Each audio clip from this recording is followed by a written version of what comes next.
বাংলাদেশের বাইরে পৃথিবীর বিভিন্ন প্রান্তে যে যেখান থেকে চ্যানেলে দেখছেন আপনাদের সকলকে সাদর আমন্ত্রণ তৃতীয় মাত্রা দেখবার জন্য। প্রিয় দর্শক, নানামুখী সংকটে বাংলাদেশ অনেক দিন ধরে এই আলোচনাটা চলছে। এখানে রাজনীতির সংকট, অর্থনীতির সংকট, বহিঃসম্পর্কের সংকট এবং সেই সব সূত্র ধরে নানা ধরনের সামাজিক সংকট এবং সরকারের দেয়া তথ্যপাত্র এখন বলছে নানান ক্ষেত্রে নানান সূচকে বাংলাদেশ নিম্নগামী। আন্তর্জাতিকভাবেও যেসব বিষয় নিয়ে নানা গবেষণা হয় সেই সব ক্ষেত্রেও নানান মানদণ্ডে, সেটা মানবাধিকারের ইস্যু হোক, শ্রম অধিকারের ইস্যু হোক, গণতন্ত্রের ইস্যু, নির্বাচনের ইস্যু, সব জায়গায় বাংলাদেশের সূচক নিম্নগামী। তবে আমরা আজকে জোর দিতে চাই বাংলাদেশের অর্থনীতির হালচাল নিয়ে এবং কথা বলবার জন্য আমার সঙ্গে বাংলাদেশের অর্থনীতির সঙ্গে অত্যন্ত নিবিড়ভাবে যুক্ত এবং মোটামুটিভাবে যাদেরকে ক্লিন ইমেজের ব্যবসায়ী হিসেবে ধরা হয়, ব্যবসায়ী নেতা হিসেবে ধরা হয়, তাদের দুজন আমার সঙ্গে স্টুডিওতে রয়েছেন। আমরা বায়ে বসাচ্ছেন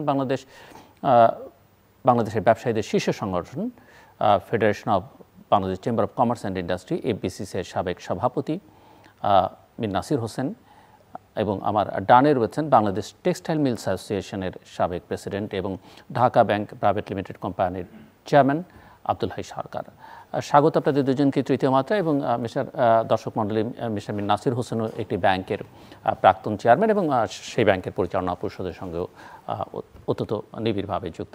সো আমি আপনাদের দুজনের কাছে আমার প্রথম প্রশ্ন, যেটা দর্শকদেরও কৌতূহল, যেখানটাতে গণমাধ্যমের পাতা উল্টালে যে খবর প্রায় প্রতিদিনই থাকে, ব্যাংকিং সেক্টরে বাংলাদেশে আসলে হচ্ছেটা কি, এটা একটু আপনাদের দুজনের কাছ থেকে আমি শুনতে চাই। মিস্টার মীর নাসির হোসেন, আপনি শুরু করবেন। ব্যাংক হচ্ছিল যে কোনো অর্থনীতির একটা চালিকা শক্তি, অন্যতম চালিকা শক্তি। তো আমাদের যেটা হয়েছে, বেশ কিছুদিন ধরে ব্যাংকিং সেক্টরে একটা শৃঙ্খলার অভাব দেখা দিয়েছে এবং সরকার বিভিন্ন সময় বিভিন্ন পদক্ষেপ নিয়েছেন, তা কোনো সময় দেখা যায় বাস্তবসম্মত হয়নি এবং অর্থনীতিতে আমি মনে করি একটা বিরাট চাপের সৃষ্টি হয়েছে।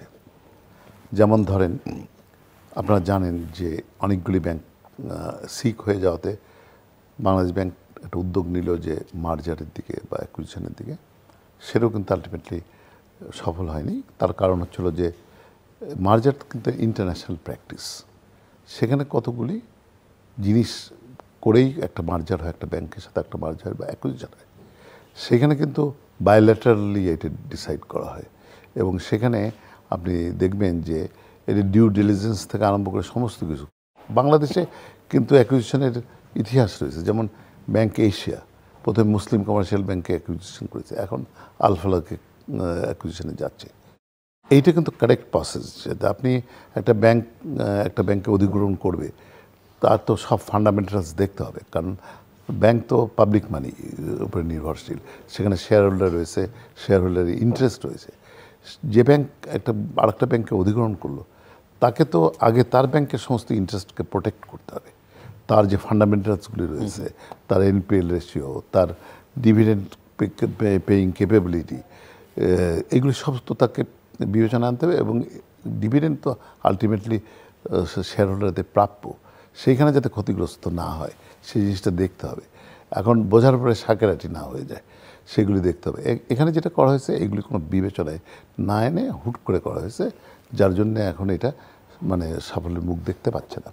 বাংলাদেশে কিন্তু ট্রান্সফরমেশন অফ ব্যাংক কিন্তু আগে হয়েছে। বিসিসিআই যখন ভেঙে গেল 91 সালে, 92 সালে একটা প্রসেসে কিন্তু সেটাকে পুনর্গঠিত হয়েছে, সেখানে সুনির্দিষ্ট নীতিমালার মধ্যে করা হয়েছে। এই জিনিসটা এখানে না করাতে হয়েছে কি, আজকে দেখেন কিছু ব্যাংক অনীহা পরিশ্রম করে ডিক্লেয়ার করার পরে অনীহা প্রকাশ করেছে এবং যাচ্ছে না। এই পরিস্থিতিটা কিন্তু ব্যাংকিং সেক্টরের জন্য একটা শুভ লক্ষণ না। কারণ হচ্ছে ইতিমধ্যে কোনো একটা ব্যাংক যারা মার্জারের কথা হচ্ছিল, তার ডিপোজিটরা মানে আপনার তাদের টাকা উত্তোলনের জন্য চাপ সৃষ্টি করেছে। এই যে রান আউট এফেক্টটা কিন্তু যে কোনো ইকোনমির জন্য একটা ক্ষতিকারক। তো এখন আরেকটা জিনিস হচ্ছে যে ব্যাংক কাদের উপর নির্ভরশীল, ব্যাংকের অ্যাসেট কিন্তু is a liability of others. কারণ হচ্ছিল সে যে ঋণ দেয় সেটা তার অ্যাসেট। তো অ্যাসেটের যে জিনিসটা হচ্ছে, আপনি যে কোনো লোক ব্যাংকের থেকে একটা টাকা নেবেন, সে প্রকল্পের জন্য হোক ইন্ডাস্ট্রির যখন হোক, ব্যবসার জন্য হোক, তার তো একটা বিজনেস কেস থাকবে। সে যদি এটা লং টার্ম হয় 6 বছর বা 7 বছরে, সে হিসাব করবে যে এই ব্যাংকের থেকে যে টাকাটা নিচ্ছে সেটা তার ঋণ শোধ করে কতদিনে সে পে ব্যাক পাবে। শর্ট টার্মে যারা রয়েছে, যারা ওয়ার্কিং ক্যাপিটাল, তার একটা সাইকেলে তাকে কবে তার র মেটেরিয়াল নিয়ে প্রোডাকশন করে সে রিভলভিং মানে ক্রেডিটই হোক আর স্ট্যান্ড অ্যালোন হোক, সেটা আপনাকে তার একটা বিজনেস কেস তৈরি করতে হয়। তো আপনি আজকে রাতে ঘুমলেন 9% মাথায় নিয়ে, কালকে উঠে দেখলেন যে এটা 12-13% হয়ে গেছে, আবার পরশু দিন দেখলেন যে এটা ওপেন আপ করে দেওয়া হয়েছে। এখানে তো সাস্টেনেবিলিটির কোয়েশ্চেন হয়ে দাঁড়ায়। কারণ হচ্ছিল টাকাটা তো তাকে ফেরত দিতে হবে, আর্ন করে ফেরত দিতে হবে। যদি না ফেরত দিতে পারে সে ক্ষতিগ্রস্ত হচ্ছে নিজে, যে সে ডিফল্ট হয়ে যাচ্ছে, অন্য কোনো ব্যাংক তাকে ফাইন্যান্স করবে না, সিআইবি যদি তার খারাপ হয়। দ্বিতীয় কথা হচ্ছিল যে আমাদের ডলারের সংকটের পাশাপাশি যে জিনিসটা হয়েছে সেটা লিকুইডিটি, টাকার লিকুইডিটি কিন্তু একটা সংকট সৃষ্টি হয়েছে। তার অন্যতম কারণ হচ্ছিল এনপিএল রেশিও এত বেড়ে গেছে বিভিন্ন ব্যাংকে। আপনি প্রাইভেট সেক্টরের ব্যাংকও কিন্তু বেশ কয়েকটাতে অনেক বেশি, আর সরকারি ব্যাংকে তো রয়েছে, এবং কিছু কিছু ব্যাংক হয়তো সহনীয় পর্যায়ে রয়েছে। যদি টাকাটা সাইকেল করে ফেরত না আসে, তাহলে টাকার উপর একটা চাপ সৃষ্টি করে, কারণ সবাই তো নোলেবল ফান্ড অ্যাভেলেবল করতে হয়। তো এই যে এফেক্ট করে এগুলিতে বিবেচনা করতে হবে। তা আমি মনে করি যে একই সময় এতগুলি জিনিস হয়েছে, আমরা বৈশ্বিক কারণ ধরি, অফকোর্স এটা একটা ভিত্তি রয়েছে, কারণ কোভিড থেকে আরম্ভ করে ইউক্রেন ওয়ার আছে, কিন্তু এর মধ্যেও তো আমরা অনেকেই অনেক দেশই ঘুরে দাঁড়িয়েছে, আমরা কিন্তু আমরা সে পর্যায়ে যেতে পারছি না। আপনি অনেকগুলো ইস্যুস বলেছেন, যে একটা ইস্যু মানে এই যে ডিফল্টের ইস্যু আপনি বলছিলেন এটা একটা সমস্যা, কিন্তু এটা তো সাধারণের জন্য সমস্যা। অসাধারণ ডিফল্টার যারা, তাদের জন্য তো কোনো সমস্যা না, তারা অনেক বেনিফিট পায় এর মাধ্যমে। এইটা আমি কিছু কমেন্ট করতে চাই না, তবে রিয়েলিটি আপনি যেটা বলছেন, রিয়েলিটি ইজ দেয়ার। তো আমি যেহেতু এখানে একটা ব্যবসা বা ব্যবসায়ী বা ইকোনমিক যে কোনো সেক্টরে কতটুকু চাপ সহন করতে পারে। আমরা গাড়ির ব্যাপারে বলি শক অবজার্ভার, তার বেশি হলে শক অবজার্ভার বসে যায়। তো এখন আপনার একদিকে আমার জ্বালানির সংকট, আমরা প্রয়োজনে জ্বালানি পাচ্ছি না, বেশি দাম দিয়েও পাচ্ছি না, বিদ্যুতের দাম বাড়ছে প্রত্যেক, এখন যেটা আইএমএফ বলেছে যে প্রেসক্রিপশন অনুযায়ী প্রত্যেক 3 মাসে দাম বাড়বে, ইতিমধ্যে বেড়েছে। ডলারের সংকটের জন্য এলসি খোলাটা কঠিন সাধ্য হয়ে গেছে, কষ্টসাধ্য হয়ে গেছে। তারপরে আপনার ইন্টারেস্ট রেট এইভাবে বাড়ছে। তো একজন কিভাবে এত স্বল্প সময়ের মধ্যে এটা অ্যাডজাস্ট করতে পারবে? কারণ আমরা অতীতে বিভিন্ন সময় এই জিনিসগুলি ফেস করি, কিন্তু আমি একটা সময় পেয়েছি অ্যাডজাস্ট করার জন্যে। মানে কিন্তু এখন তো একসাথে সবগুলি হতে আমি মনে করি যে কোনো ইনভেস্টর, যে কোনো ব্যবসায়ী আমার মনে হয় চিন্তিত এবং শঙ্কিত যে তারা সঠিকভাবে তাদের ব্যবসা বাণিজ্য চালিয়ে যেতে পারবে কিনা। মিস্টার আব্দুল হাই সরকার, আপনি মানে এই মুহূর্তেই একটা ব্যাংকের চেয়ারম্যান, সো আপনার কাছ থেকে। হ্যাঁ, মোটামুটি নাসির ভাই তো সব মোটামুটি কাভার করলেন। তো এখানে তো অনেকগুলো ইস্যু আছে, তো যেগুলো অনেকগুলো ইস্যু যেটা মানে সবগুলো একসাথে চেপে পড়ছে, কিন্তু একটা এসে আপনি যেমন গ্যাসের দাম বাড়াচ্ছেন, পাওয়ারের দাম বাড়াচ্ছেন, আবার ওদিকে আবার মার্জিনের ব্যাপারটা আসতেছে। বলছি যে মার্জিনগুলো সাধারণত এর মধ্যে এনম্যাশ মার্জিন তো পৃথিবীতে কোথাও হয় না।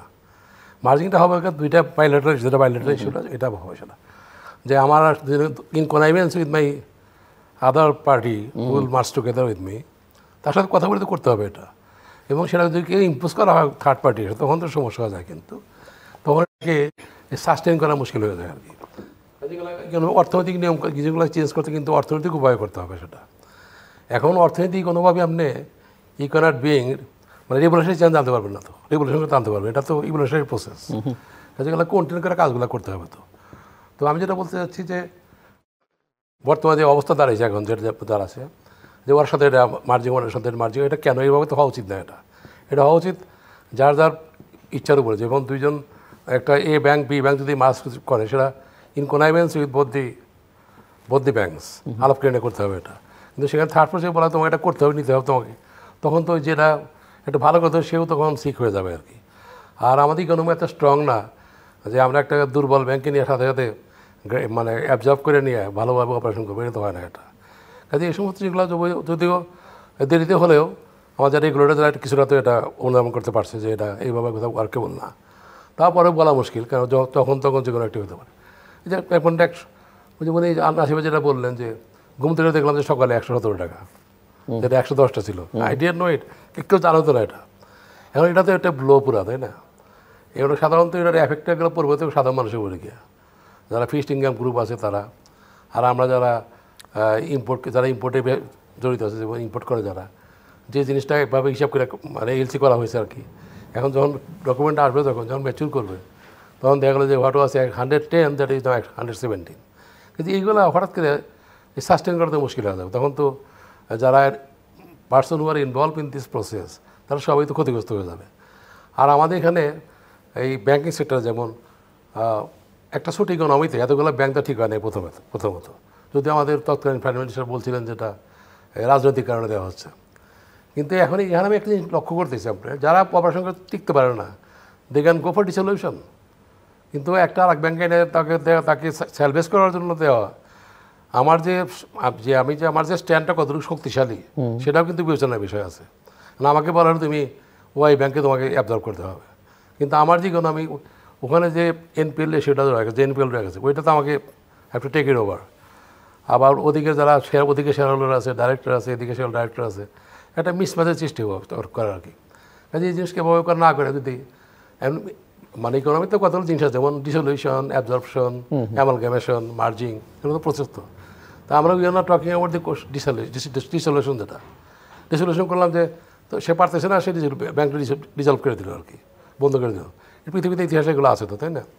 কিন্তু মার্জিন যেগুলো হয়, মার্জিন এইভাবে বাই রেগুলেশন তো হয় না, এগুলো তো আপনার ওই in connivance with the, are you have to comply all the economic যেগুলো ইগুলো আছে, মানে ইস্যুগুলো যেগুলো ইন্ডিসগুলো ওগুলোকে আপনার ইয়েতে নিতে হবে, তো আমরা নিতে হবে, তখনই আপনি ওটা করতে পারেন। কাজে এই জিনিসটা এইভাবে না করে মানে সাস্টেনেবল ম্যানারে করা হচ্ছে সব জিনিসই। তো সেটা যারা আমাদের ওইগুলোতে যারা পলিসি মেকার, তারা মনে হয় আমাদের অনেক ভালো জানে অবশ্যই। তো আমরা কিন্তু আমাদের ইকোনমি এই ধরনের একটা হঠাৎ করে একটা শক লাগা খুব একটা মানে সৌন্দর্যজনক ব্যাপার নয়, এবং সেটা আমাদের দেশের জন্য, আমাদের ইকোনমির জন্য খুব একটা মঙ্গলজনক নয়। আর আমাদের দেশের তো প্রায় 80% লোক অশিক্ষিত, তারা তো ব্যাংকে টাকা রাখে, অনেকে টাকা রাখছে না ব্যাংকে, কিন্তু যত যে তারা যে ব্যাংকে টাকা জমা রাখার একটা হ্যাবিট, এটা গুঁড়ো করে উঠছে। কিন্তু তখন এই সমস্ত এইগুলো আসলে, এই জারগুলো আসে, তখন কিন্তু তারা আতঙ্কগ্রস্ত হয়ে যেতে হবে। তখন তারা আস্থার সঙ্গে যখন হবে, তখন দেখবো যে এই ব্যাংকে টাকাই রাখবো না, আবার সেই কোলার নিচে বিভিন্নভাবে রাখা শুরু করে দেবে। তো এই জিনিসগুলো করার আগে দেখতে হবে যে সামাজিক ইম্প্যাক্ট কতটুকু, আমাদের ইকোনমির কতটুকু ইম্প্যাক্ট, গ্লোবাল ইম্প্যাক্ট কতটুকু, সব কিছু ইস্যুগুলো তো আপনি দেখতে হবে কনসিডার করে। Then only you can decide যে কোনটাতে কী হবে না হবে। এই যে এনপিএল কথা যেখানে আসলো, আমি একটা জিনিস এখনও বুঝতে পারি না যে যারা এফসকন্ডিং, ধরেন যারা 3-4 পার্টি যেটা গেছে এফসকন্ডিং, তার পালা গেছে, সব ফ্যামিলি ট্যামিলি সব নিয়ে চলে গেছে, তারপরে কাউকে খুঁজে বলতাম কিনতে পারে, কিন্তু হয়তো ব্যাংকের বহু টাকা নেই, তারা ভেঙে গেছে দেশ থেকে। এখন ওই সমস্ত লোককে হয় should you allow them to appoint people for submitting writ to the high court? কেন এটা করি আমরা, অ্যালাউ করি কেন? দে আর ফিউজিটিভ। তো ফিউজিটিভ কীভাবে একজন লিগাল লোক এমপ্লয় করে গিয়া তার ফেভারেই করে আর কি, মানে হাইকোর্টে রিট করতেছে, এটা this is something very unusual, তাই না? এটা তো হওয়া উচিত না তো। এটা fugitive should not be allowed to appoint people to plead their case in high court, because they are already absconding for the country. তার সঙ্গে সব তালা দিয়ে সব বদমাইশ লোক রেখে চলে গেছে। এখন এই আমরা একটা দখল করার সময় চান্স পাইলাম, কোনতে ফোন গেছে না গেছে, ডিসি সাহেব বলল না, দখল করতে পারবো না, পজিশন নিতে পারবো না তোমরা, ওই অর্থনীতি আদালতে যাও, হাইকোর্টে যাও, এইভাবে। মানে আমরা পুলিশ টুলিশ সব রেডি এবার দখল করার জন্য, আর নাই, ওই একটা ফোনে সব শেষ হয়ে গেল সাথে সাথে। এগুলো কিন্তু অহরহ হচ্ছে আর কি। কাজে এনপিএল কমবে কীভাবে যদি এই সমস্ত জিনিস হয়? মানে fugitive should not be allowed to represent them in the court by the মানে কী বলে, মানে এমপ্লয়েড পিপুল বা লিগাল পিপুল যারা করবে এটাতে একটা প্রথমে বন্ধ করে দেওয়া উচিত। তাহলে তো পালা চলে গেছে এখান থেকে, কেউই তো নাই। অনেক চিটাং অনেকগুলো কেস আছে, 5-6টা কেস আছে এরকম, যারা সব পালা চলে গেছে, 600 কোটি ব্যাংকটা নিয়ে গেছে, আমাদের ব্যাংকটাও নিয়েছে। এখন তাকে ধরা যাচ্ছে না তার। কিন্তু যখন আমরা কোর্টে যাই দেখি তাদের লোকটিকে ওখানে গিয়া advocating for them to get writ সময় নিয়ে আসলো আর কি, কিন্তু ওরা কিন্তু ফিউজিটিভ।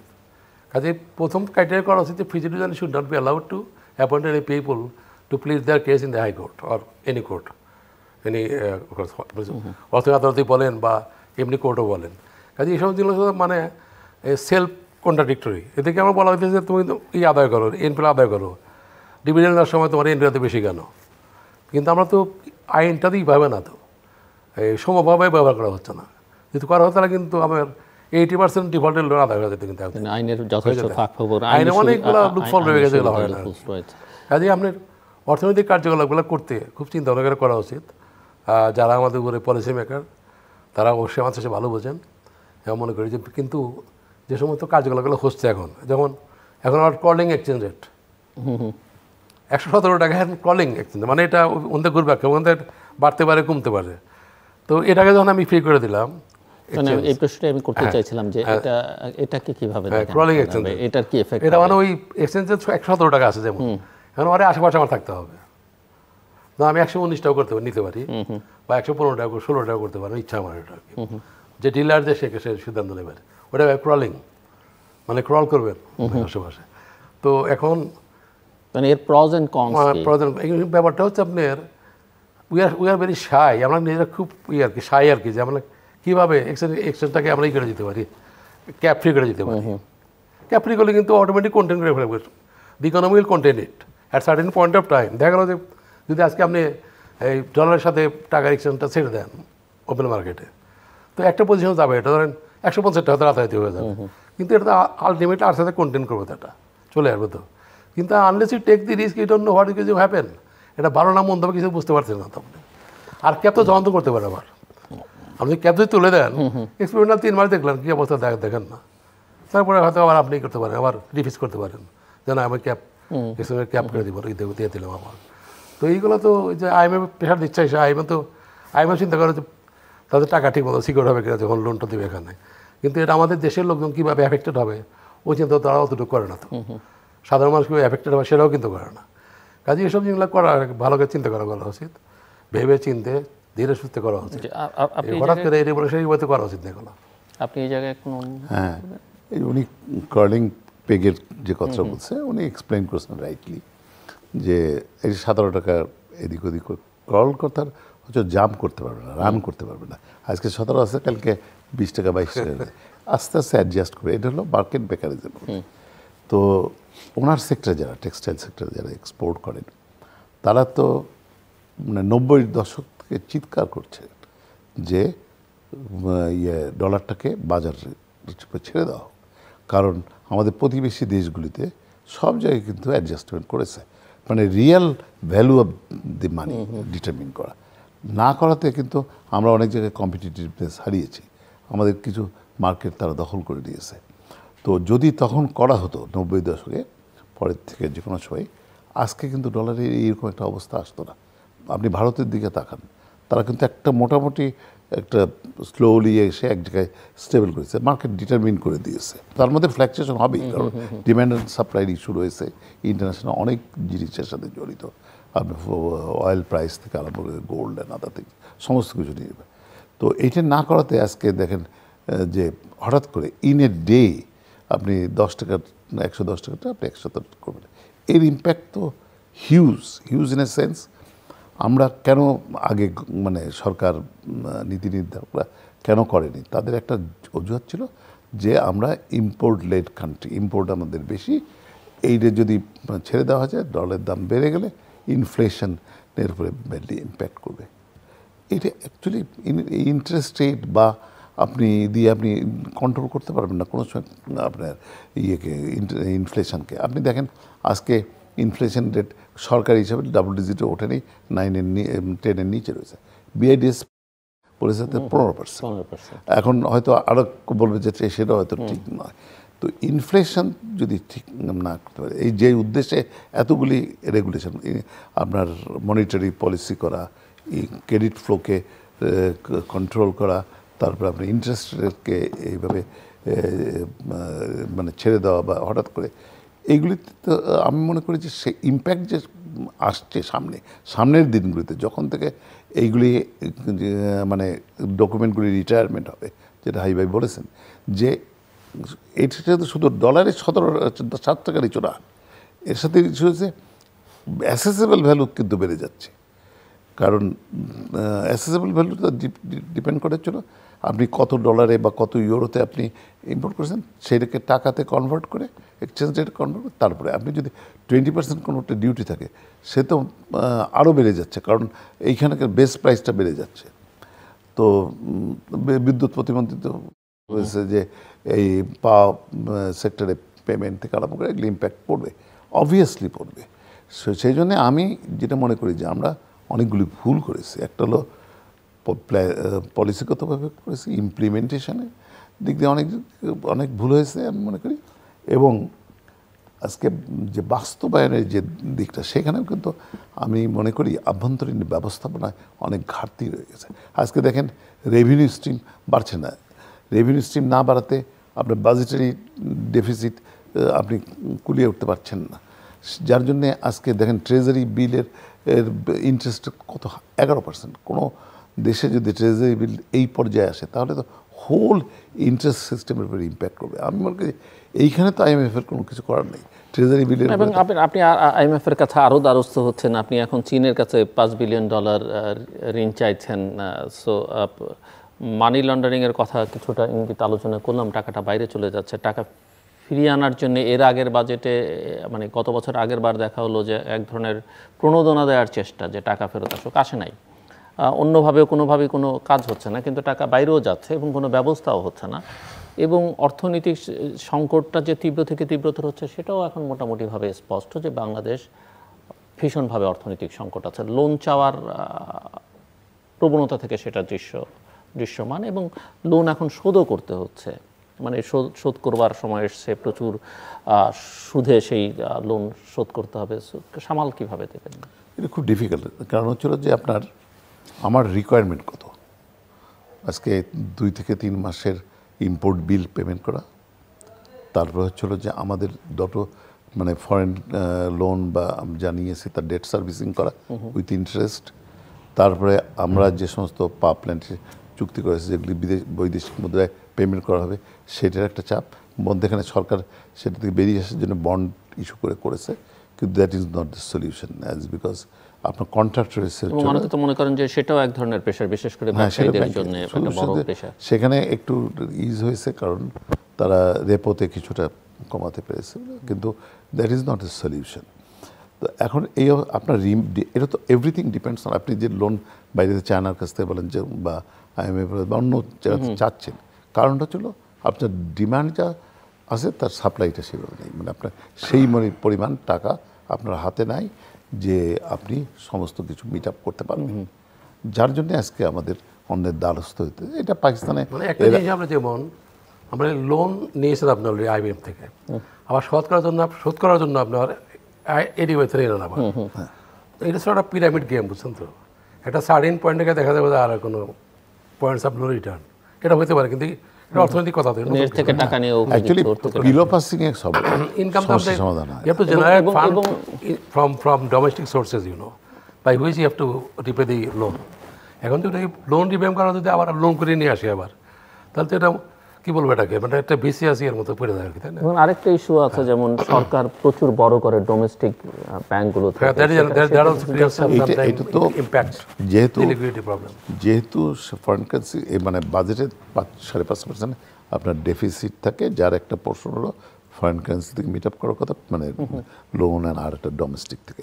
তো যখন দেখা যাচ্ছে যে আপনার প্রজেক্ট ইমপ্লিমেন্টেশন টাইমলি হচ্ছে না, সেখানে আপনার ইনফ্লো মানে ফরেন কারেন্সি কমে যাচ্ছে, তারপরে আপনাকে ইন্টারেস্টটা পে করতে হচ্ছে, তখন একটা গ্যাপ থেকে যাচ্ছে। সরকার কি করছে, বিভিন্ন পন্থায় ডোমেস্টিক থেকে আপনার বড় করছে, ব্যাংক থেকে সঞ্চয়পত্র থেকে আরম্ভ করে, কিন্তু এটা ভেরি হাই কস্ট। আপনি যদি একটা ওয়ার্ল্ড ব্যাংক বা যে কোনো ইয়ের থেকে নেন, সবচেয়ে কম হলো 2%, আর ওয়ার্ল্ড ব্যাংকের বিলো 1% থেকে আপনার মনিটরিং পিরিয়ড দিয়ে সার্ভিস টাইম অনেক বেশি, কিন্তু এখানে তো আপনার বছরে at a very high rate. কারণ আপনি ব্যাংকে থেকে যখন বড় করুন, ব্যাংকে তো স্ট্যান্ডার্ড রেট অফ ইয়াস সেখানে এবং সেটার আবার প্রভাব পড়ছে মানে ডোমেস্টিক মানে লোকাল ইনভেস্টমেন্টের ক্ষেত্রে, কর্মসংস্থানের ক্ষেত্রে। এটা এখন আপনি হয়তো মধ্যখানে সরকার টাকা ছাপিয়ে এই মানে সমাধান করার চেষ্টা করেছেন, কিন্তু এটা তো আলটিমেট একটা এফেক্ট রয়েছে। সেই জন্য যতক্ষণ পর্যন্ত আমার ফরেন কারেন্সি আর্নিংয়ের স্ট্রিমটাকে বাড়ানো যাবে, এক্সপোর্টটাকে বুস্ট আপ না করা যাবে, সেই জায়গা যদি না আসা যায়, আপনার তো তখন ডেফিসিট থেকেই যাবে। এবং ডেফিসিট থাকলে হয় আপনার দেশের থেকে বা বিদেশে আপনার বড় করতে হবে। একজন ব্যবসায়ীও যদি দেখা যায় যে এরকম একটা অবস্থার মধ্যে হচ্ছে, সে একটা লোন নিয়ে আর একটা লোনকে সার্ভিস করার চেষ্টা করবে, পিলো পাসিং, কিন্তু আলটিমেটলি এক জায়গায় যায় আটকে যাবে। হ্যাঁ, এই সাইকেলটা তো চলবে না, এক জায়গায় থেমে যাবে, তখন কিন্তু বিপদ হবে। সেটা ব্যক্তি জীবনেও রাষ্ট্রের জীবনে একই। উপায় কি আসলে, মানে আপনার কোনো পরামর্শ আছে বা আপনি সিনারিওটা কিভাবে দেখেন সেটা একটু যদি আমরা পরামর্শ দেওয়ার মতো অতটা জ্ঞান বুদ্ধি তো আমাদের নাই, আমার নাই আর কি বলতে চাচ্ছি আর কি। তো যেটা আমি মনে করি যে অর্থনৈতিক কার্যকলাপ সিনারিওটাকে আপনি যদি আপনার মতো করে অ্যানালাইসিস করেন, আপনি কিভাবে করবেন সেটাও একটা, কারণ এখানে আপনি মানে একই সমস্যা এক একজন এক একভাবে দেখতে পারে। আমি বুঝলাম সেটা, কিন্তু আপনার যদি ওই এন্ড অফ দি ডে আমরা আমাদের ইকোনমি তো সিরিয়াসলি এফেক্টেড বাই যেটাকে বলা হয় যে এই যত রকম হচ্ছে আর কি, মানে এই যে টাকা মানি লন্ডারিং, দেশের বাইরে টাকা চলে যাচ্ছে, প্লাস ওই যে কস্ট অফ বিজনেস যেটা আছে, যেটা ধরেন ঘুষ দুর্নীতি যেগুলো আছে, এগুলো তো র্যাম্পার্ট হয়ে গেছে একবারে। এবং অনেক টাকা পয়সা কিন্তু ওইদিকে চলে যাচ্ছে অনেক বিভিন্নভাবে। 10 টাকার জিনিস হয়তো 50 টাকা দিয়ে কিনতেছি আমরা, এরকম হচ্ছে আর কি। হয়তো বিভিন্ন পর্যায়ে সেটা বলা স্পেসিফিক্যালি বলা খুব মুশকিল। তো এই সমস্ত চেক না করতে আপনি এগুলো রক্ষা করতে পারবেন না। কাজে আমাদের আগে নিজেদের সেলফ অ্যাকচুয়ালাইজেশন যেটা, সেটাকে ঠিক করতে হবে। আমাদের নিজেদেরকে একটা কারেকশন করতে হবে, তাহলে সেগুলো সমাধান করা সম্ভব।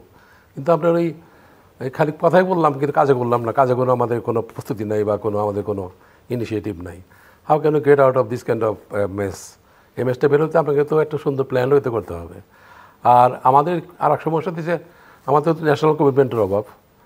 আমার কী হবে এরকম চিন্তা বেশি তো আমাদের। এবং সব জায়গায় তো ড্রেনেজ হচ্ছে, টাকা পয়সা দেখছে চলে যাচ্ছে। তো আমরা যদি 10 টাকার বোঝ, যদি একটা 10 টাকার বোঝ, এটা আপনাকে এই 30 টাকা ভ্যালুয়েশন করলেন, তখন তো আপনার অনেক টাকা নষ্ট হয়ে গেল, অনেক টাকা নষ্ট হয়ে গেল, তাই না? অনেক টাকা আপনার মিসইউজ হয়ে গেল। তো এগুলো তো ন্যাশনাল যেগুলো ড্রেনেজ যেগুলো আছে, এগুলোকে বন্ধ করতে হবে আগে। ড্রেনেজ বন্ধ করলে হয়তো অনেকটা এগুলো সঙ্গে কন্ট্রোল করা সম্ভব। কিন্তু আমরা যারা ব্যক্তিগত লেভেলে তো কোনো কঠিন কাম না এটা, আমরা আমাদেরকে যে ঠিক করতে পারি। কিন্তু যখন এটা মাস স্কেলে হয় তখন তো এটাকে পূর্ণ করা খুব মুশকিল আর কি, আনলেস যারা রেগুলেটর যেগুলো যারা আছে বা যারা কন্ট্রোল করেন সব কিছু আর কি, তাদের এগুলো তো দেখা উচিত, তাই না? তাদেরকে দেখেন bring back the economy on right track. তো সেটা করতে গেলে তো আপনাকে একটা ন্যাশনাল কমিটমেন্ট থাকা দরকার, প্লাস আমাদের নিজেদেরও রেক্টিফিকেশনও দরকার। আমরা কোথায় ভুল করতেছি, কোথায় মানি মিসইউজ হচ্ছে, সেগুলোকে মানে আপনার পিন পয়েন্ট করা দরকার। তাহলে সেগুলো আপনি then you can get out of this kind of mess. কিন্তু এগুলো না করলে খালি কথা বলে তো কাজ হবে না। আমি কি প্ল্যান করলাম না করলাম, আমার প্ল্যান তো কিছু আসা যায় না। আর আমার কথা শোনার লোকও তো কত আছে বলেন, এরকম তো অনেক সবাই তো বলতেছে। আমাদের পরে ফর্মার গভর্নর সবরা বলতেছেন যে এই দিস নট দি ওয়ে, এটা করলে এটা হবে না বলতে হয় তো বলতেছে। তারা তো নিজেরা কন্ট্রোল করতে দেয় ওগুলো। এখন তো ওগুলো তো যদি ঠিক মতো মানে সরকার আমলে না নেয়, তাহলে তো হবে না। এগুলো সব কিছু আমলে নিয়ে একটা সুন্দর প্ল্যান পলিসি করে করতে হবে সব কিছু। সো যেটি এক্সপোর্ট সেক্টরের উপরে মিস্টার নাসির হোসেন জোর দিয়েছিলেন, আপনার কাছে কি মনে হয় যে কোনটা এক্সপোর্ট সেক্টরের যে সমস্যাগুলো আপনারা রপ্তানি খাতে এবং যে কারণে যেখানে বৈদেশিক মুদ্রা আহরণের ক্ষেত্রে, হ্যাঁ এটা তো এক্সপোর্ট তো সংকট তৈরি হচ্ছে, সব কিছু এক্সপোর্টটা এফেক্ট করে। তো আপনার যেমন যে 160 টাকা করে দিলেন আপনি, অনেকগুলো কম্পোনেন্ট তো আপনাকে কী করতে ইম্পোর্ট করা লাগতো আমাদের। যারা আমরা এক্সপোর্ট করলেও যে এক্সপোর্টের জন্য বিরাট উপকার হয়ে গেল তা তো না। আর তুলা ইম্পোর্ট করতে যাবো, তুলা সুতা হবে, তো তুলা ইম্পোর্ট করতে হয় আপনাকে, কেমিক্যাল ইম্পোর্ট করতে হয়, তারপরে আপনার মেশিনারি ইম্পোর্ট করতে হয়, পার্টস ইম্পোর্ট করতে হয়। হয়তো দেখা যায় 10% আমাদের বেনিফিট বেশি আসতে পারে, বা 5% আসতে পারে। কিন্তু মানুষের ভাবে মানে অনেকেই মনে করে যে এক্সপোর্টার বিরাট চান্স পাই গেল, 60 টাকা বেড়ে গেল। তো কিন্তু ওদিকে তো আমার অনেক যাচ্ছে না আবার, এটা তো একটা সাইকেল তো এটা। আমি যেমন এখান থেকে পাবো আর ওখানে আবার দিতে হবে তো আমাকে আবার, যখন আমি ইম্পোর্ট করে নিয়ে আসবো তখন। আর আমাদের তো র মেটেরিয়াল প্রায় 80% ইম্পোর্ট করতে হয়, 70-80%। তো ইম্পোর্ট করতে টাকা তো তখন আবার তো 60 টাকা দাম বেশি পাবো এতে ডকুমেন্ট নেগোসিয়েট করার পরে, ওটা তো ওখান থেকে চলে যাচ্ছে আবার, তাই না? কাজে ইট ইজ নট যে খুব একটা বেশি বেনিফিট মনে করি না আমি। আর এগুলো তো অন্য জেলা কোম্পানি, যে লোকাল কোম্পানিগুলো আছে, তো ওগুলো এক্সপেন্সিভ হয়ে যায় তখন। তো ওইসব কারণে তো ওই হঠাৎ করে যে 160 টাকা আপনি ঘুমাতে উঠে দিলাম যে 117 টাকা হয়ে গেছে, কাজে এটা কন্টিনিউ করা খুব কঠিন ব্যাপার, এত সহজে করা যায় না। তো ইট টেক্স টাইম। আর এখানে সাধারণত আপনি সাধারণ মানুষ খুব এফেক্টেড হবে, তো যারা ফিক্সড ইনকাম গ্রুপ যারা আছে। আপনারা দুজনই আর্থিক খাতের ম্যানেজমেন্টের উপরে জোর দিয়েছেন, এবং ম্যানেজমেন্টের দুটো জায়গায় যদি আমি চিহ্নিত করতে চাই, একটা হচ্ছে যদি সেন্ট্রাল ব্যাংকের কথা বলি বা এনবিআর এর কথা বলি, তাদের পারফরমেন্স কি মনে হচ্ছে? মানে তারা কি একটু খানিকটা বিচলিত বা বিভ্রান্ত? আমি ঠিক এনবিআরটা বুঝি না। কী জন্য বুঝি না? যে এনবিআর কেন যে দেশে 18 মানে গভর্নমেন্ট সেন্সাস অনুযায়ী 17 করোড় রয়েছে লোক, তো সেখানে পার ক্যাপিটা ইনকাম আপনার $2900, সেখানে মাত্র 1 কোটি লোক টিন থাকবেন আর 40-50 লাখ লোক ট্যাক্স দিবে। এটা তো অবাস্তব। যার জন্য হচ্ছে যারা ট্যাক্স দিচ্ছে তারা নিগৃহীত হচ্ছে, তারা বিভিন্নভাবে ফেস করে। কিন্তু আপনি ট্যাক্সের নেটটা বাড়াতে পারছেন না, যার জন্যে আপনার রেভিনিউ আসছে না, বাজেটারি ডেফিসিট হচ্ছে, সরকার তার খরচ সেখান থেকে সেভাবে বের করতে পারছে না। তো এনবিআর যতই যাই করে, আর এনবিআর একটা প্রবলেম হয়েছে কি ইদানিংকালে যে দেখি তারা সব ব্যবসায়ীরা চোর মনে করে। তো আমাদের মধ্যে ভালো লোক আছে, খারাপ লোক আছে, কিন্তু ঢালাওভাবে কেন সব জায়গায় আমাদের যে মিডিয়াও তো ঢালাওভাবে করে, ঢালাও বা ব্যবসায়ী। হ্যাঁ, আপনার হয়তো আপনারা সিন্ডিকেটের কথা বলা হতে পারে, কিন্তু কত পার্সেন্ট অব দি ব্যবসায়ীর সাথে ইনভলভড সেখানে। এখন ঢালাওভাবে আপনি করবেন, আপনি ইন্টারাকশন করবেন না স্টেক হোল্ডারদের সাথে। আমি তো জানি হোয়ার শু পিঞ্চেস, একজন ব্যবসায়ী মানে যে তার জুতো কোন জায়গায় তাকে খোঁচা দিচ্ছে, সেই জায়গাটা তো সেই অন্য থেকে ভালো বোঝে।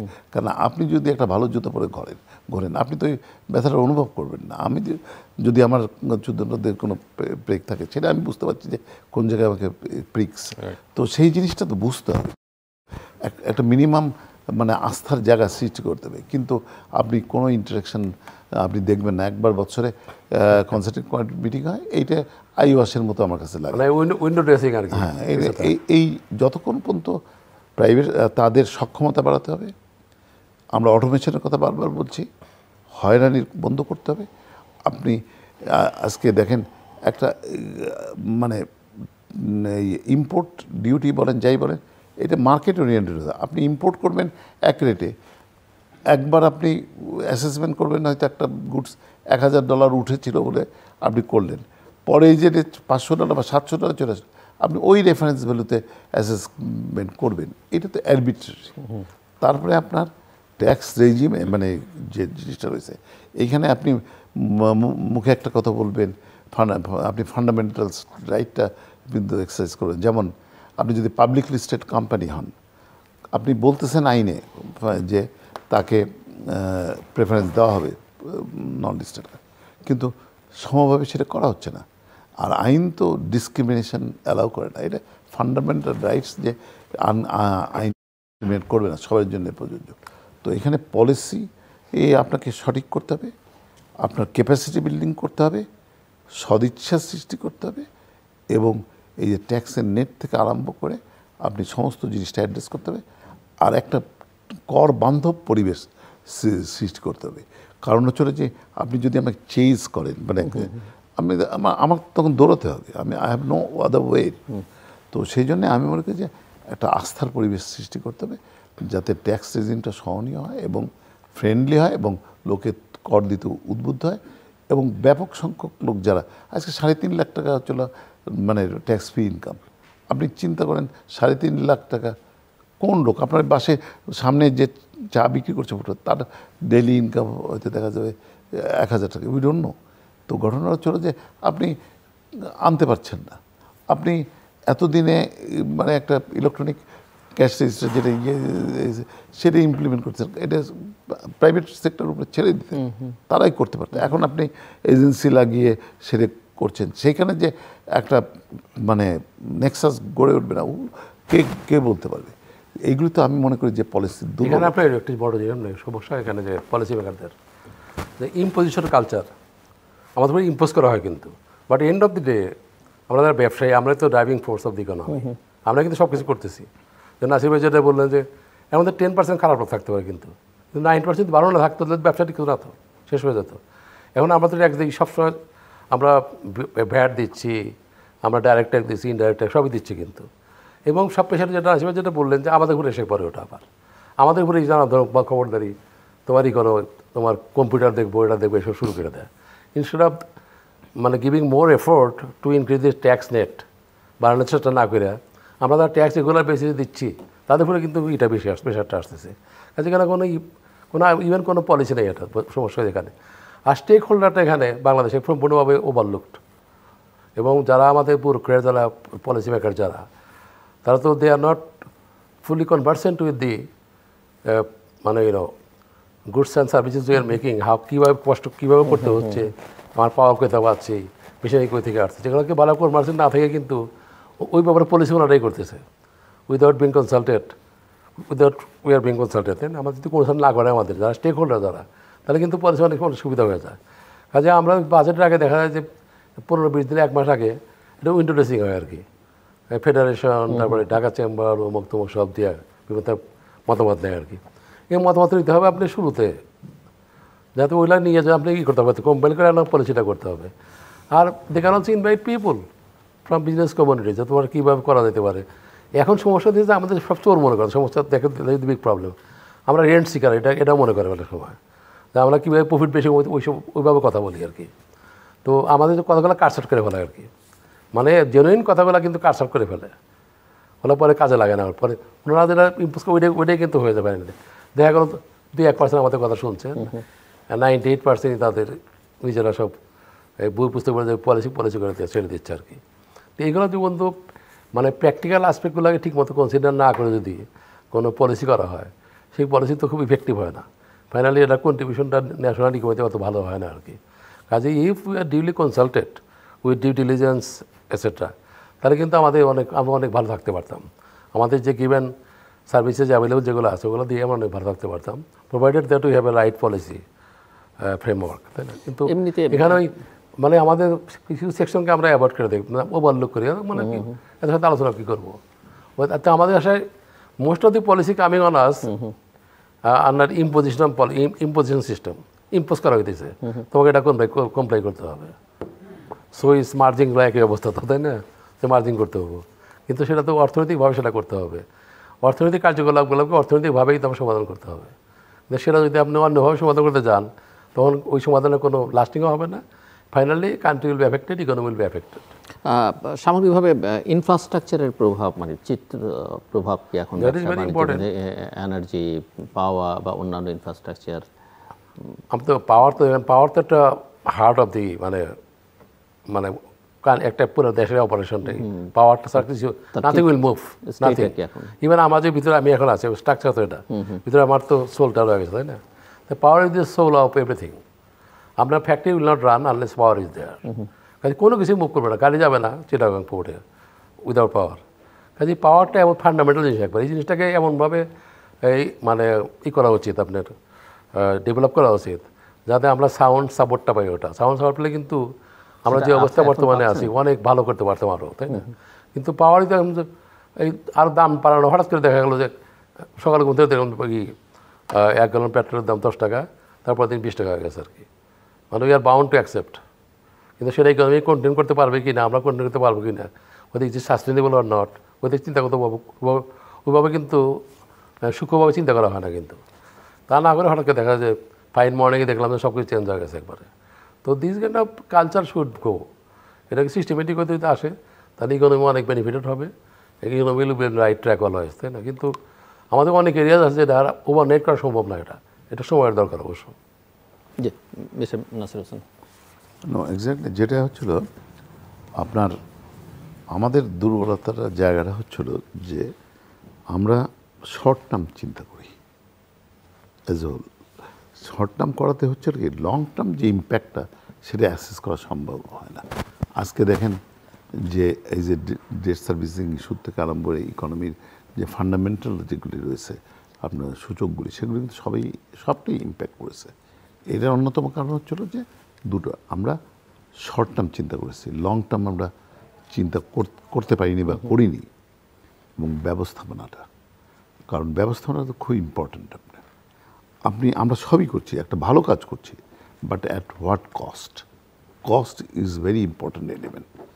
আপনি এই জিনিসটা বানাবেন বা বানাবেন, এইটার কস্ট কত হবে সেটা আগে নির্ভর করবে এর সাকসেসের উপরে। এইটার আপনার কস্ট ইজ ভেরি ইম্পর্ট্যান্ট। কিন্তু আমরা দেখছি কস্টের ব্যাপারে খুব কনসার্ন না বা কনসিয়াস না, এটা দেখা গেছে।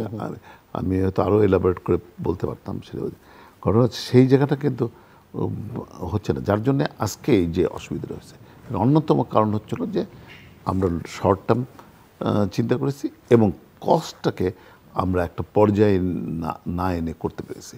আমরা আজকে অনেক কিছু দৃশ্যমান ভালো জিনিস হচ্ছে, কিন্তু দেখা যাচ্ছে তার পেছনের যে কাহিনীটা রয়েছে সেটা কিন্তু খুব সুগঠিত না বা সুবিন্যস্ত না।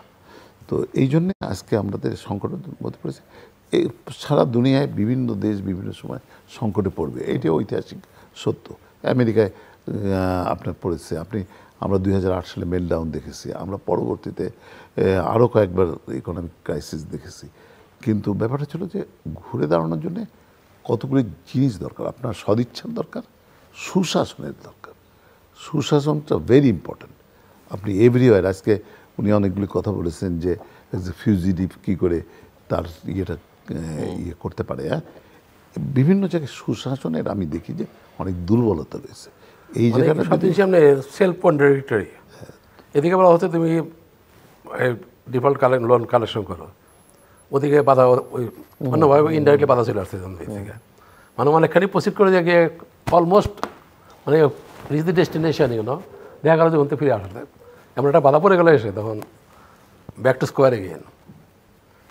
আর সুযোগ সুবিধা যাই বলেন যে কিছু সবার জন্য উন্মুক্ত করা উচিত। এটা কারোর জন্যে হবে, কারোর জন্য হবে, কেউ ভালনারেবল না, কেউ খাবে কেউ খাবে না, এটা সবার জন্য উন্মুক্ত থাকলে ডিসিপ্লিনটা থাকে আর কি। তো আমি মনে করি আপনার যতগুলো আপনার কম্পোনেন্টস আছে পলিসি মেকিংয়ে, এইগুলো সব আইন অর্থনৈতিক নিয়ম অনুযায়ী ফলো করা উচিত। তাহলে আমরা অনেকখানি বেনিফিটেড হবো আর কি।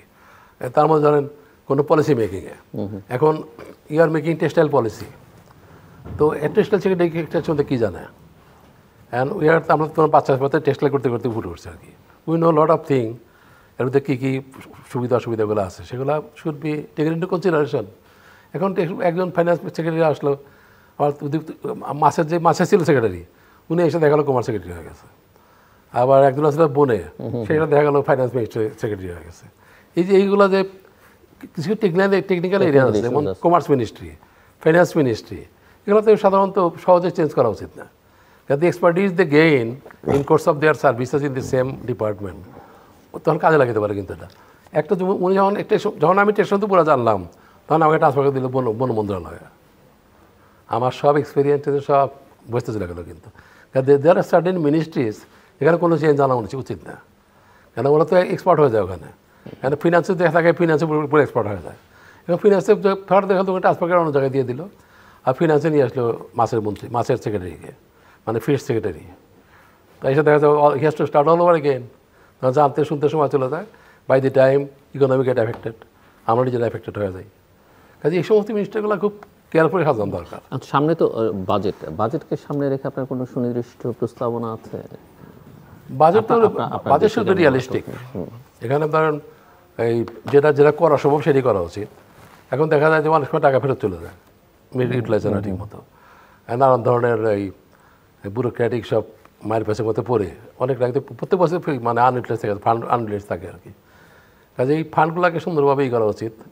যেমন এই এডুকেশনে বেশি করে টাকা দেওয়া উচিত, এবং সেটা আবার দিলে হবে না, সেটা কীভাবে খরচ করবেন, এই ভোকেশনাল ট্রেনিং ডেভেলপ করা, বিভিন্ন টেকনিক্যাল সাপোর্ট, টেকনিক্যাল ইনস্টিটিউশন তৈরি করা, এগুলো এর করা দরকার। তো আমরা সব সুবিধার পাতি বিদেশে, আর অন্যান্য দেশ থেকে সব ভালো ভালো ট্রেন লোকজন এসে our sweeper is getting 100 dirham, they are getting 500 dirham। এই যেগুলো বেশি হওয়া সম্ভব যদি আমরা লোকগুলোকে ট্রেন করে পাঠাই এখান থেকে। কাজে আমাদের we should set as a lot of fund for developing the vocational training institution, like electrician তৈরি করা, তারপর আপনার প্লাম্বারিং, বিভিন্ন এরিয়া আছে না, এগুলো করলে এবার আমরা কিন্তু অনেক পয়সা বেশি পেতাম আর কি।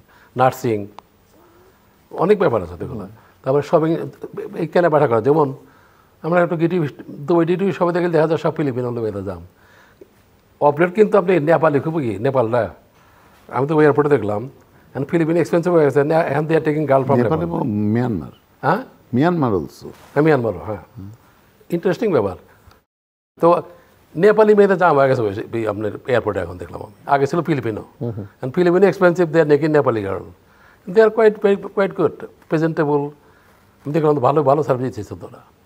এবং এই সব সুইপার থেকে শুরু করে সবই নেপালিস এখন, এবং নেপালে কিন্তু অনেক টাকা, they are earning lot of money now from in the formal remittance from middle east. হ্যাঁ, আমাদের বাংলাদেশে তো একটা মেয়েও তো ওখানে নেই, একটা ছেলেও নেই ওখানে, আর তাহলে সব ওয়ার্ড জবগুলো সব আমরা করি যাওয়া যায় ওখানে, যেগুলো একবারে কোনো মূল্য নেই, যেগুলোর কোনো মানে আমাদের সম্মানেরও একটা প্রেস্টিজের ব্যাপার, আমাদের জাতীয় যে একটা মানে ন্যাশনাল প্রেস্টিজ যেটা, সেটা ওখানে অনেক অনেক অংশেই ক্ষতিগ্রস্ত হয়ে যায় আর কি। এই জিনিসগুলোকে আমাদের খুব ভালোভাবে দেখা উচিত এবং বাজেটে এই সাইডগুলো কাভার করা উচিত বেশি করে। How to impart technical training to the people who are seen, যেগুলোকে বিদেশে পাঠাচ্ছি আমরা, ট্রেন পিপুল পাঠানো উচিত, কীভাবে চলতে হবে, কাপড় পরতে হবে, কীভাবে কথা বলতে হবে, কীভাবে সব দিকে ট্রেনিং দরকার। আর আমার আনকুত লোকজনদের সব জাম পাঠা দিতেছি, যা এলাকা দিয়ে ঝাড়ু দিচ্ছে, তখন আমাদের পরিচয় মুশকিল হয়ে যায়, যে ওরা ওর সুইপার, তোমার ভালো হোটেল কেমন থাকো, এর সমস্যা যায় কিন্তু। এই জিনিসগুলো খুব ভালো করে দেখা উচিত বাজেটটি করার সময়।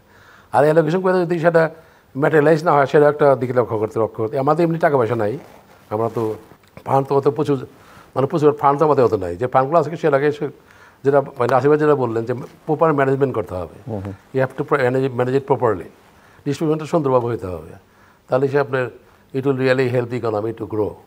কিন্তু আমরা যদি ওই খালি লোক দেখানো বাজেট করে দিয়ে দেন, তাহলে তো লাভ হইতেছে না কোনো, it will not help any improvement of the economy. কাজেই সেদিকে খেয়াল রেখে করা উচিত।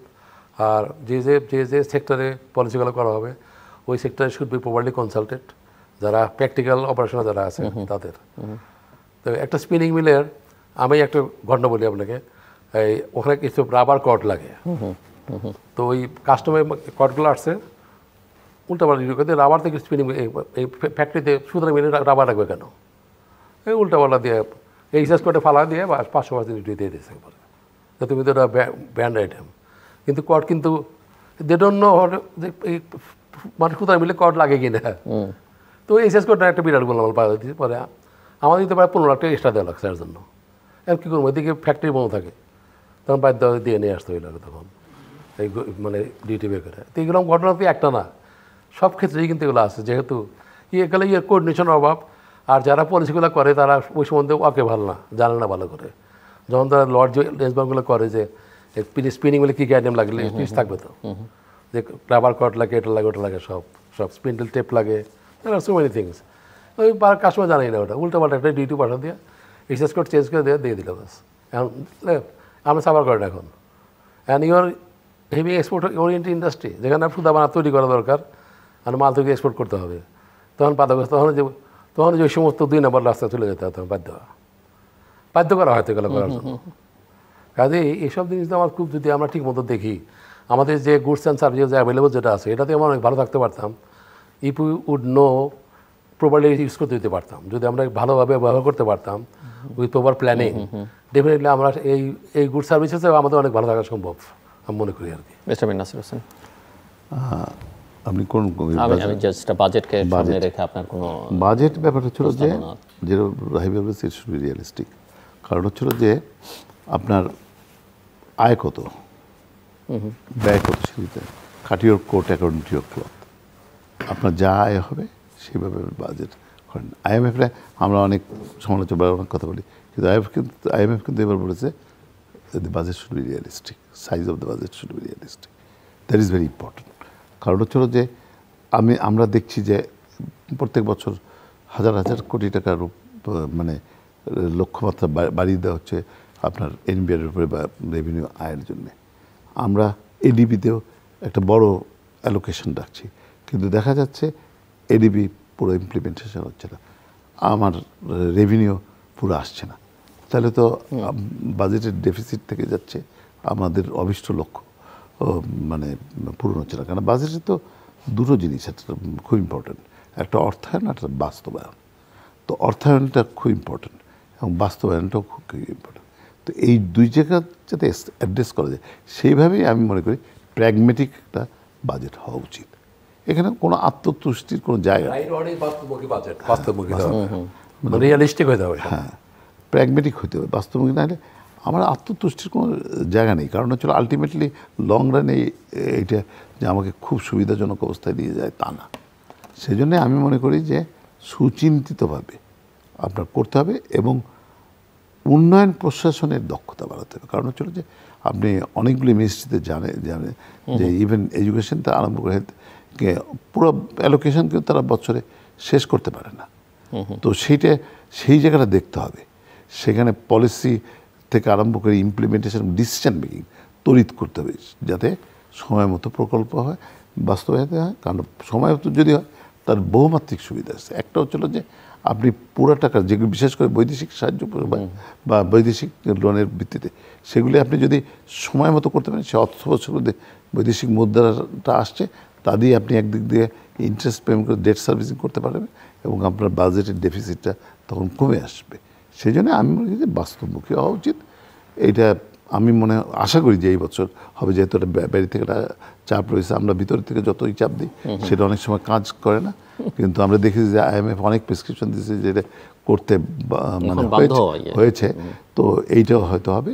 সেই জন্য আমি আশা করি যে সামনের বাজেটটা বাস্তবমুখী হবে। কিছু যোগ করবেন? আর আমি ওইটাই যোগ করলাম, মানে আমরা যা কিছু করি না কেন সেটা বাস্তবমুখী হওয়া দরকার। বাস্তবমুখী, অবাস্তব কোনো কিছু হলে সেটা টিকবে না এবং আরো ক্ষতিগ্রস্ত হবে আমাদের। আপনি কিছু যোগ কাজে আমাদের সেদিকে খেয়াল রাখতে হবে। ব্যাপার হচ্ছিল যে আমরা একটা কঠিন সময়ের মধ্যে অতিক্রম করছি। তবে আমি মনে করি যে মানুষের জীবন যেরকম সমস্যা থাকবে, রোগ থাকবে, অসুখ থাকবে, সব কিছু থাকবে। তো এটা সম্মিলিত প্রচেষ্টা দরকার।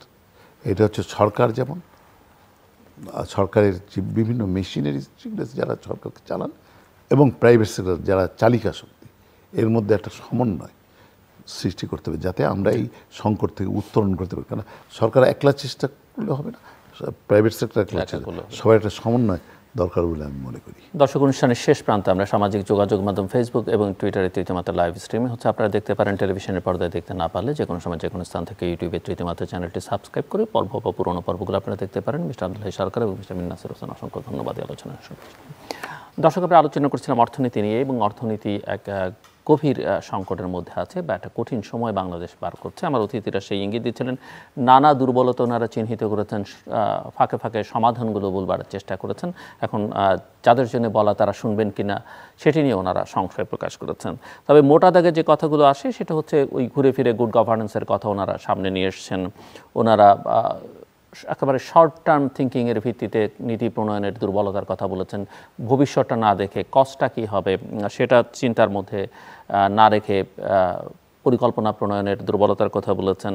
বাস্তবায়নের যে দুর্বলতা বা ম্যানেজমেন্ট ব্যবস্থাপনার দুর্বলতা চিহ্নিত করেছেন, এবং সবার জন্য সুযোগটা অবারিত নয় সেই সমস্যার কথা বলেছেন। এবং ঘুরে ফিরে আসলে ওই আলোচনা করতে গেলে এটাই আসে যে সমস্যা সমাধানের জন্য আপনার রাজনৈতিক ক্ষেত্রে, অর্থনৈতিক ক্ষেত্রে এবং উন্নয়নের ক্ষেত্রে, উন্নয়ন প্রক্রিয়ায় জনগণের অংশগ্রহণকে আসলে নিশ্চিত করতে হবে। সবার যার যেখানে যে মতামত প্রয়োজন সেই মতামতটা নিতে হবে। শুধু আমি আমার মতো করে চলতে চাইলে আজকের সংকট মোকাবেলা করা সম্ভব হবে না। দর্শক, আমাদের সঙ্গে থাকবার জন্য অসংখ্য ধন্যবাদ। আপনাদের সবার জন্য শুভকামনা।